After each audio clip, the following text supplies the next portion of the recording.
Sophia Turan, a teacher, lives in a bucolic part of the Hollywood Flatlands, where nice apartments and small houses grace tree-shaded streets near a city park. But something is wrong with the picture. Poinsettia Park has ball fields and tennis courts, children's play equipment and a gymnasium. And scores of homeless people. They live in tents, sleep on bleachers and grass, and mill about by day. My daughter plays tennis, but there was cussing and fighting on the courts, and my son did not want to set foot in this park, Turan told me one day. There was prostitution in the bathroom and all kinds of shady stuff going on. Turan is not one to make harsh judgments. She sympathizes with those struggling through a housing shortage that has driven up costs, and she has befriended 3 homeless people. She didn't want to feel like a stranger in her own park, so she made lots of phone calls. She called the police and L.A. Mayor Eric Garcetti's office, and the park's homeless population has declined. But not because the campers found places to live. They most likely went to another neighborhood, and then on to yet another. It used to be that Skid Row and a few other places were the go-to destinations for nearly all homeless people in the region. But the county's homeless population boomed by 23% early in 2017, to nearly 60,000, and homeless encampments continued to spring up in regular neighborhoods. It seems as if we've got as many homeless developments as housing developments.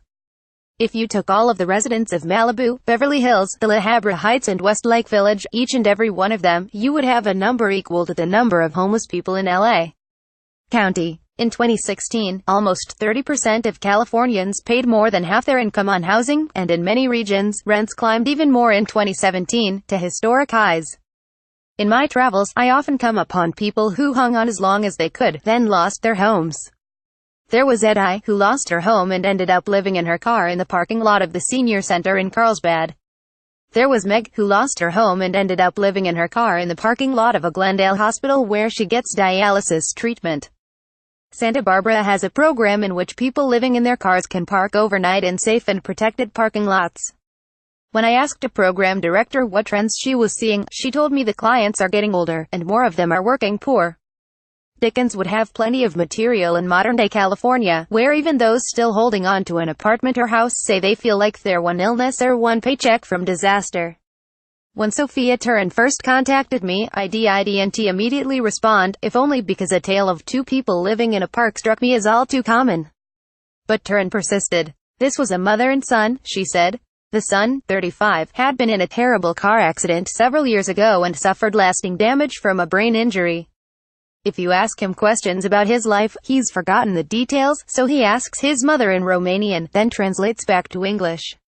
I visited Ioan Ionita and his 63-year-old mother, Floria Salagian, in the park one day.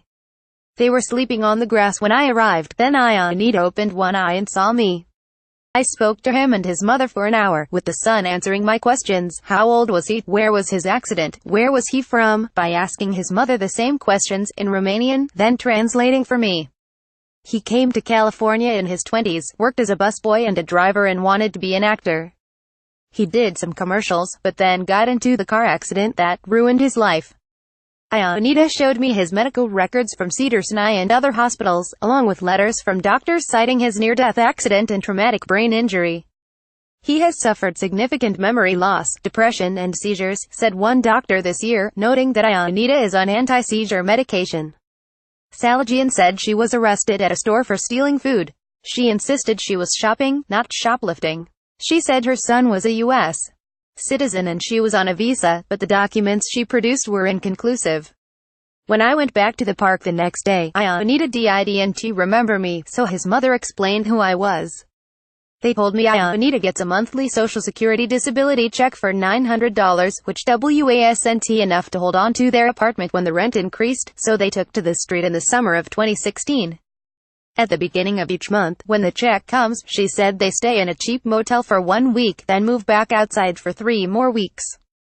It's dangerous, said Salagian, who wept and told me they rode buses through the night for a while, thinking that would be safer.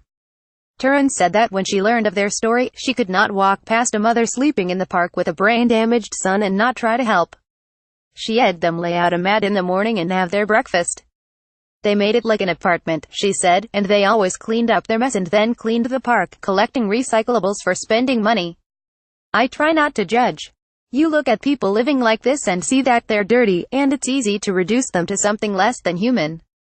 Anita said through his mother that they have thought about going back home or moving to a cheaper area in the U.S. For now, they're paralyzed by their predicament and reluctant to interrupt his access to medical care. It seemed unsafe for them to be homeless, given Anita's condition, so I contacted PATH, or People Assisting the Homeless, a social service agency that does great work in that area.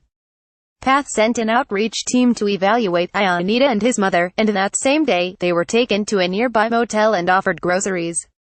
Thank you, the mother cried as they checked into the motel. Jesus Torres, the leader of the team, said he would evaluate their situation and see if he can get them into long-term housing. When I asked if there had been any trends this year among people living on the streets, he said yes. He's been seeing more older people who got priced out of their homes and had nowhere to go. The growing homeless population and the burden of rising rents are among the biggest stories of 2017 in California. We know the supply and demand causes, we know the effects of a mental health system that does not reach everyone in need of help, and we even know some of the fixes. And that, too, was a big California story in 2017. Legislative fixes have been slow to come, and what we lack, more than anything, is a sense of urgency.